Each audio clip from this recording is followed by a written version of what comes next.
નમસ્કાર વિદ્યાર્થી મિત્રો, હું છું ટંડેલ સોનલ, અશ્વમેઘ વિદ્યાલય કિલ્લા પારડી. તો વિદ્યાર્થી મિત્રો, આજે આપણે ધોરણ 7 વિષય વિજ્ઞાનમાં પુનરાવર્તન કરીશું.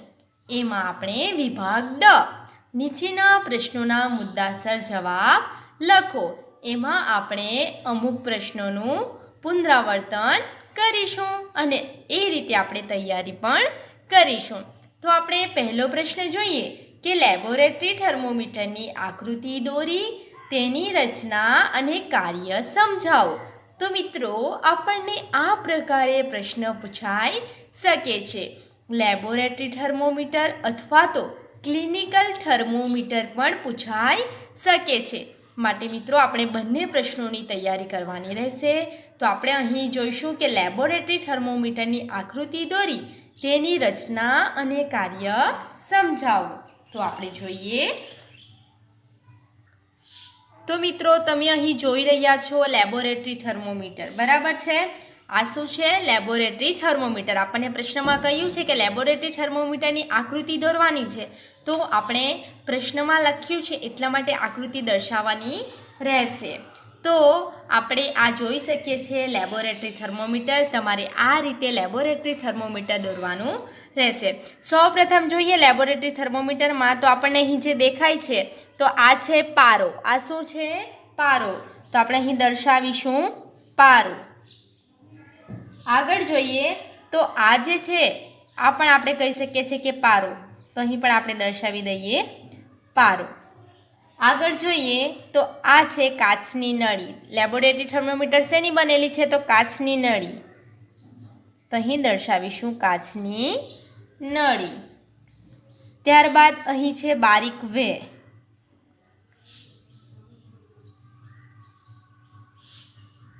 અને અહીં છે પાતળો કાચ. પાતળો કાચ. તો આ રીતે આપણે નામ નિર્દેશનવાળી આકૃતિ દર્શાવી શકીએ છીએ. તો આ થઈ આકૃતિ, બરાબર મિત્રો. હવે આપણે શું કરવાનું છે કે તેની રચના. તો રચના કઈ એની આપણે આગળ પણ શીખી જ ગયા છીએ. લેબોરેટરી થર્મોમીટર અને ક્લિનિકલ થર્મોમીટર. તો આપણે લેબોરેટરી થર્મોમીટરમાં રચના જોઈએ તો લેબોરેટરી થર્મોમીટર એક સરખા બારીક વેવાળી લાંબી કાચની નળીનું બનેલું છે. લેબોરેટરી થર્મોમીટર શેનું બનેલું છે એ આપણો પહેલો ટોપિક આવશે કે લેબોરેટરી થર્મોમીટર એક સરખા બારીક વેવાળી. કેવી? તો એક સરખા બારીક વેવાળી કાચની નળીનું બનેલું છે. કાચની નળીનું આપણે અહીં જોઈ શકીએ છીએ. કાચની નળી એક સરખા બારીક વેવાળી કાચની નળીનું બનેલું છે. આગળ જોઈએ તો તેના એક છેડે નળીના અંદરના ભાગે ફૂલેલી બલ્બ જેવી નળાકાર રચના હોય છે. તો જોઈએ તો એક છેડો, તો આ જે છેડો છે તો એનું એક છેડે અંદરના ભાગે ફૂલેલી બલ્બ જેવી રચના છે. આપણે અહીં જોઈ શકીએ છીએ કે ફૂલેલી બલ્બ જેવી રચના હોય છે. અને એમાં મર્ક્યુરી એટલે કે પારો ભરેલો હોય છે. જે આપણે અહીં દર્શાવ્યું ને પારો, એમાં પારો ભરેલો હોય છે. હવે થર્મોમીટરની કાચની નળી ઉપર તાપમાન કેટલું દર્શાવ્યું એ પણ રચનામાં લખવાનું રહેશે. તો એમાં તાપમાન દર્શાવતા આંક -10 ડિગ્રી સેલ્સિયસથી 110 ડિગ્રી સેલ્સિયસ લખેલા હોય છે. આપણે અહીં દર્શાવીએ -10 ડિગ્રી સેલ્સિયસથી 110 ડિગ્રી સેલ્સિયસ તાપમાન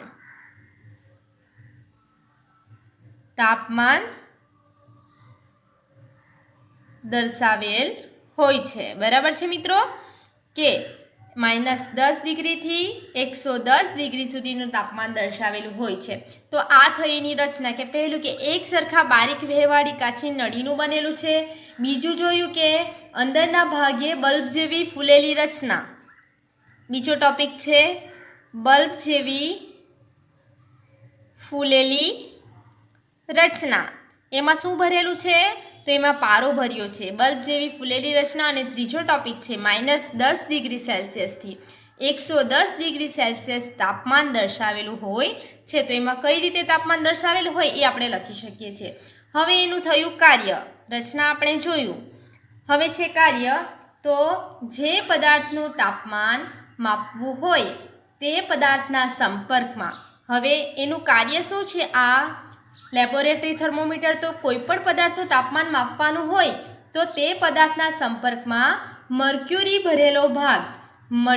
ભરેલો બલ્બવાળો ભાગ રહે તેમ થર્મોમીટર રાખવામાં આવે છે. હવે આપણે કોઈ પણ પદાર્થનું તાપમાન માપવાનું હોય તો આ જે ભાગ છે, મર્ક્યુરી ભરેલો ભાગ, એ પદાર્થના સંપર્કમાં રાખવામાં આવે છે. આ બાજુનો જે ભાગ છે એ રાખવામાં આવતો નથી, પરંતુ મર્ક્યુરી ભરેલો એટલે કે પારો ભરેલો જે ભાગ છે એ રાખવામાં આવે છે. નળીમાં પારો સ્થિર થાય ત્યારે તેનું તાપમાન દર્શાવતો આંક વાંચી લેવામાં આવે છે. હવે આ જે પારો છે એ જ્યાં પણ સ્થિર થાય છે, તો જ્યાં સ્થિર થાય ત્યાં તેનું તાપમાન વાંચી લેવામાં આવે છે. નળીમાં પારો સ્થિર થાય ત્યાં તાપમાન વાંચી લેવામાં આવે છે. આ આંક તે પદાર્થનું તાપમાન દર્શાવે છે. હવે આપણે અહીં જોઈએ તો અહીં જે 40 પર સ્થિર છે પારો, તો એનું તાપમાન કેટલું છે હાલમાં? તો 40 ડિગ્રી સેલ્સિયસ આપણે કહી શકીએ છીએ. તો આ રીતે અહીં થઈ રચના, અને આ રીતે આપણે દર્શાવી શકીએ છીએ કાર્ય. તો મિત્રો, તમે પણ લેબોરેટરી થર્મોમીટરની આકૃતિ, રચના, કાર્ય આવા પ્રશ્નોની તૈયારી આ રીતે કરી શકો છો. બીજું કે ક્લિનિકલ થર્મોમીટરનો જે પ્રશ્ન છે એ પણ પરીક્ષામાં પૂછાઈ શકે છે. તો તમારે આ રીતે પ્રકરણ નંબર 4 ઉષ્મા, એમાં જે મુદ્દાસર પ્રશ્નોના જવાબ છે એ તમામ પ્રશ્નોની તમારે તૈયારી કરવાની રહેશે. આગળ મિત્રો જોઈએ તો બીજો પ્રશ્ન, પ્રકરણ નંબર 9 હવે આપણે જોઈએ ભૂમિ. તો આપણે પ્રકરણ 9માં ઘણા બધી જે થિયરી છે એની આપણે ચર્ચાઓ કરી છે. એમાં આપણે જોઈએ કે ભૂમિના સ્તરો એટલે કે ભૂમિની રૂપરેખા. ભૂમિની રૂપરેખા વિશે આપણે શીખી ગયા છીએ. તો ભૂમિના સ્તરો એટલે કે ભૂમિની રૂપરેખા. તો મિત્રો, મુદ્દાસર પ્રશ્નોમાં આપણને ભૂમિની રૂપરેખાનો પ્રશ્ન પૂછાઈ શકે છે, અથવા તો ભૂમિના પ્રકાર જણાવો, ભૂમિના પ્રકાર વિશે સમજૂતી આપો, એવો પ્રશ્ન પણ પૂછાઈ શકે છે. માટે મિત્રો, આપણે બંને પ્રશ્નોની તૈયારી કરવાની રહેશે. એમાં આપણે પહેલો પ્રશ્ન જે છે કે ભૂમિના સ્તરો એટલે કે ભૂમિની રૂપરેખા જણાવો, તો એના વિશે ચર્ચાઓ કરીએ. તો આપણે જોઈએ તો ભૂમિનું જે લંબરૂપ છેદ જોતા તેના વિવિધ સ્તરો આપણે જોઈ શકીએ છીએ. મિત્રો, આપણે પાઠ્યપુસ્તકમાં એની આકૃતિ પણ જોઈ છે, એ આકૃતિ તમારે દર્શાવવાની પણ રહેશે. એના 4 સ્તરો છે, બરાબર છે. આપણે અહીં જોઈએ તો કયા કયા 4 સ્તરો છે? સ્તર A, સ્તર B, સ્તર C અને આધાર ખડક, બરાબર છે મિત્રો. તો સૌપ્રથમ આપણે જોઈએ કે નીચેના ભાગમાં આધાર ખડક હોય છે. તો આ થયો આધાર ખડક. આપણે અહીં સમજૂતી માટે આકૃતિ દોરીએ છીએ. તો આ છે મિત્રો આધાર ખડક. આધાર ખડક થશે. આગળ છે એની ઉપર આવશે સ્તર C, બરાબર છે. તો આ થયો મિત્રો સ્તર C. અહીં આપણે કહી શકીએ છીએ આ સ્તર C દર્શાવી શકીએ છીએ. સ્તર C. એના ઉપર આવશે સ્તર B.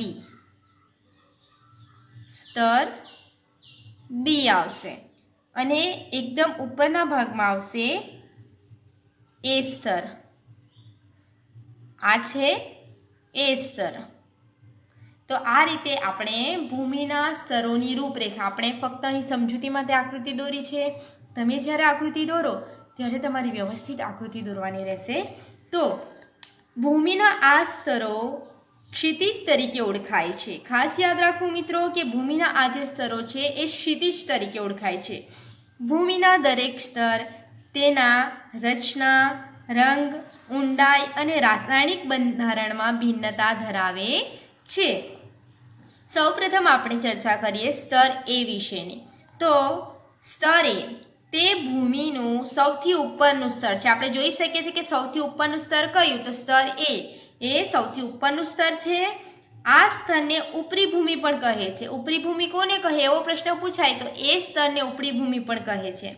તે ઘેરા રંગનું અને સેન્દ્રિય પદાર્થો તથા દ્રવ્યોથી ભરપૂર હોય છે. સેન્દ્રિય પદાર્થો ભૂમિને ફળદ્રુપ બનાવે છે અને ઉગતી વનસ્પતિને પોષક તત્વો પૂરા પાડે છે. જેથી અહીં સ્તર એ પણ આપણે વનસ્પતિ અહીં જોઈ શકીએ છીએ. આ સ્તર સામાન્ય રીતે નરમ, છિદ્રાળુ અને પાણીનું પ્રમાણ જાળવી રાખે છે. આ સ્તર શું કરે છે તો નરમ છે, છિદ્રાળુ છે, જેથી પાણીનું સ્તર જાળવી રહે છે. આ સ્તર કીડીઓ, ઉંદર, છછુંદર, સાપ, ધાલિયા, જીવડા જેવા સજીવોને રહેઠાણ પણ પૂરું પાડે છે. તો આપણને સ્તર એમાંથી નાના નાના ઘણા પ્રશ્નો પણ પૂછાઈ શકે છે. નાની વનસ્પતિઓના મૂળ સંપૂર્ણપણે આ સ્તરમાં હોય છે. આપણે જોયું કે અહીં જે આપણને નાના નાના છોડો દેખાય છે તો નાની વનસ્પતિના જે મૂળ હોય છે એ સ્તર એમાં આપણને અહીં જોવા મળે છે. તો આ રીતે આપણે સ્તર એ વિશે લખી શકીએ છીએ. ત્યારબાદ વાત કરીએ સ્તર બી. તો તે એ સ્તર પછીનું સ્તર છે. જોઈ શકીએ છીએ આપણે આ સ્તરમાં સેન્દ્રિય પદાર્થો ઓછી માત્રામાં પરંતુ ખનિજ દ્રવ્યો વધુ માત્રામાં હોય છે. આ સ્તર સામાન્ય રીતે સખત અને સઘન હોય છે. એટલે એકદમ કઠણ હોય છે, સખત હોય છે, સખત અને સઘન હોય છે. તેને મધ્ય સ્તર પણ કહે છે. જ્યારે આપણે એ સ્તરને જોયું તો ઉપરી ભૂમિ કહ્યું એ રીતે સ્તર બીને મધ્ય સ્તર પણ કહેવામાં આવે છે.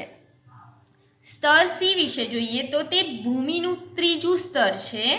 તે ફાટા અને તિરાડોના નાના નાના ખડકોના ટુકડાનું બનેલું છે. સ્તર સી એ ફાટાઓ અને તિરાડો ધરાવતા નાના નાના ખડકોના ટુકડાનું બનેલું છે.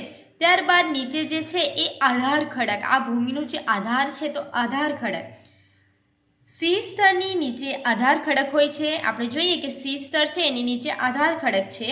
તે ખૂબ જ સખત અને કોદાળી વડે પણ ખોદવું અઘરું છે. તો આ રીતે આપણે ભૂમિના સ્તરોની ચર્ચાઓ કરી શકીએ છીએ. તો મિત્રો તમારે આ રીતે ભૂમિના સ્તરોનું જો પ્રશ્ન પૂછાય તો તમારે વ્યવસ્થિત આકૃતિ દોરી એના સ્તરોની જે સમજૂતી છે એ લખવાની રહેશે. હવે આપણે આગળ જોઈએ તો મિત્રો કે રાસાયણિક ફેરફારો આપણા જીવનમાં કઈ રીતે મહત્ત્વના છે એ સમજાવો. તો આ પ્રકારે પણ આપણને પ્રશ્ન પૂછાઈ શકે છે. તો આપણે જોઈએ કે રાસાયણિક ફેરફારો દ્વારા ધાતુની ખનિજમાંથી ધાતુ છૂટી પાડીએ છીએ. આમ રાસાયણિક ફેરફારો દ્વારા ઉપયોગી ધાતુ મેળવી શકાય છે. પહેલું શું કરી શકાય તો ઉપયોગી ધાતુ મેળવી શકાય.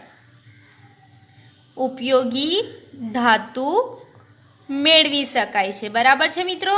બીજું જોઈએ કે રાસાયણિક ફેરફારો દ્વારા આપણા જીવનમાં ખૂબ ઉપયોગી પદાર્થો જેવા કે પ્લાસ્ટિક, કૃત્રિમ રેસા, પોલિથીન, કૃત્રિમ રબર, ડિટર્જન્ટ બનાવી શકાય છે. એટલે કે આપણા જીવનમાં જે ઉપયોગી વસ્તુઓ છે એ બનાવી શકાય છે. આગળ એનો ઉપયોગ જોઈએ તો રાસાયણિક ફેરફારો વડે રોગો માટેના ઈલાજ તરીકે દવાઓ બનાવવામાં આવે છે. બીજું શું છે તો દવાઓ બનાવવામાં આવે છે. દવાઓ બનાવવામાં આવે છે. રાસાયણિક ફેરફારોના અભ્યાસ દ્વારા નવા નવા પદાર્થોની શોધ શક્ય બને છે. નવા નવા પદાર્થોની શોધ શક્ય બને છે. તો મિત્રો આપણે આ રીતે રાસાયણિક ફેરફારો આપણા જીવનમાં કઈ રીતે મહત્ત્વના છે આપણે જોઈએ તો બીજી ઘણી રીતે આપણને મહત્ત્વ એનું જોવા મળે છે. તો તમારે બને એટલા વધારે મહત્ત્વ એટલે કે ઉપયોગો અહીં દર્શાવવાના રહેશે. આગળ જોઈએ કે વિષુવવૃત્તીય વર્ષાવનના પ્રદેશની વિશિષ્ટતા જણાવો. તો આપણે જોઈએ કે વિષુવવૃત્તીય વર્ષાવનો વિશે. તો વિષુવવૃત્તીય વર્ષાવનના પ્રદેશો વિષુવવૃત્તની નજીક હોવાને કારણે તેમની આબોહવા સામાન્ય રીતે ગરમ અને ભેજવાળી હોય છે. પહેલો ટોપિક શું યાદ રાખવાનું કે તેની આબોહવા ગરમ અને ભેજવાળી હોય છે. ઠંડા મહિનાઓમાં પણ તેમનું તાપમાન 15 ડિગ્રી સેલ્સિયસ કરતાં વધારે હોય છે. ગરમ ઉનાળામાં એમનું તાપમાન 40 ડિગ્રીને ઓળંગીને વધી શકે છે. સમગ્ર વર્ષ દરમિયાન દિવસ અને રાત્રિનો સમયગાળો લગભગ સમાન જ હોય છે. આ પ્રદેશોમાં ખૂબ જ ભારે વરસાદ પણ પડે છે. વિષુવવૃત્તીય વર્ષાવનમાં ભારે વરસાદ પણ આપણને જોવા મળે છે. તેમજ સતત હૂંફાળી પરિસ્થિતિ અને વરસાદને લીધે આ પ્રદેશોમાં ઘણી બધી જાતના વૃક્ષો છોડવાઓ પણ આપણને જોવા મળે છે. વૃક્ષો વધુ હોવાથી તેના પર નભતા એના પર જે આધાર રાખતા જે પ્રાણીઓ છે એની સંખ્યા પણ વધારે હોય છે. અહીં આપણે જોઈ શકીએ છીએ કે વાનરો, 2 પગે ચાલનારા વાનરો, ગોરીલાઓ, વાઘ, સિંહ, દીપડા, ગરોરી, સાપ તથા સારી રીતે અનુકૂલન સાધનારા રેડ આઈ ફ્રોગ, આપણે જે વાત કરી હતી રેડ આઈ ફ્રોગ, તેમજ તૌકાન, સિંહ જેવી પૂંછડી ધરાવતો વાનર અને હાથી પણ આપણને જોવા મળે છે. તો આ રીતે આપણે વિષુવવૃત્તીય વર્ષાવનની વિશેષતા અહીં જણાવી શકીએ છીએ. મિત્રો, તમારે આ રીતે અહીં તૈયાર કરવાનો રહેશે પ્રશ્ન. ત્યારબાદ અહીં બીજો પ્રશ્ન પણ પૂછાઈ શકે છે પ્રકરણ 7માંથી કે સામૂહિક સ્થળાંતર કરતા પક્ષીઓ વિશે ટૂંકમાં સમજૂતી આપો, અથવા તો ધ્રુવ પ્રદેશમાં રહેવા માટે પેંગ્વિનના અનુકૂલનો જણાવો. તો આ રીતે આપણને અહીં પ્રશ્નો પૂછાઈ શકે છે. હવે આપણે આગળનો પ્રશ્ન જોઈએ કે ચક્રવાત સામે કયા રક્ષણાત્મક પગલાં લેવામાં આવે છે. તો મિત્રો, આપણે એના વિશે કહી શકીએ છીએ કે આધુનિક ટેકનોલોજી જેવી ઉભરો અને રડારને લીધે ચક્રવાત આવવાના 48 કલાક પહેલાં ચક્રવાતની સૂચનાઓ આપણને મળી જાય છે. બરાબર છે. તો 24 કલાક પહેલાં ટીવી અને રેડિયોની મદદથી પ્રસારિત કરી પણ દેવામાં આવે છે. તો એમાં રક્ષણાત્મક પગલાં કયા? તો એના વિશે જોઈએ તો પહેલું છે સરકારી સંસ્થાઓ અને દરિયા કિનારાના વિસ્તારમાં દરિયામાં જતા માછીમારો, વહાણખેડુઓ, બંદરો અને હવાઈ મથકોને ચેતવણી આપતો ત્વરિત સંદેશો પહોંચાડી દેવો જોઈએ. જે સરકારી સંસ્થાઓ છે, દરિયા કિનારાના વિસ્તારમાં જતા માછીમારો, તો આ તમામને શું કરવું જોઈએ કે ચેતવણી આપતો ત્વરિત સંદેશો પહોંચાડી દેવો જોઈએ. સંદેશો પહોંચાડવો. બીજું આપણે જોઈ શકીએ છીએ કે ચક્રવાતના સંભવિત ક્ષેત્રોમાં ચક્રવાતથી બચવાના આશ્રય સ્થાનો અને લોકોને ઝડપથી સુરક્ષાત્મક રીતે સ્થાનો પર પહોંચાડવાની સરકારી વ્યવસ્થા કરવામાં આવે છે. તો આ રીતે આપણને વ્યવસ્થાઓ પણ જોવા મળે છે. આગળ જોઈએ તો બચાવ દળ, પોલીસ દળ, ફાયર બ્રિગેડ તથા મેડિકલ સેન્ટરને તૈયાર રાખવામાં પણ આવે છે. આ તમામ જે છે એ રક્ષણાત્મક પગલાં છે. બીજું જોઈએ તો ચક્રવાત દરિયા કિનારાની નજીક હોય ત્યારે દર કલાકે અથવા દર અડધા કલાકે તેની પ્રગતિ તેમજ દિશા માટેના સંદેશા પ્રસારિત કરવામાં આવે છે. તો આ પણ આપણને એક રક્ષણાત્મક પગલું થયું. આગળ જોઈએ તો રાષ્ટ્રીય તેમજ આંતરરાષ્ટ્રીય સંસ્થાઓ ચક્રવાત સંબંધિત કટોકટીનું સતત નિરીક્ષણ કરે છે. તો આ રીતે આપણે ચક્રવાત સામે કયા રક્ષણાત્મક પગલાં લેવા જોઈએ એ પ્રશ્નોની પણ તૈયારી કરવાની રહેશે. આ પ્રશ્ન પણ પરીક્ષામાં પૂછાઈ શકે છે.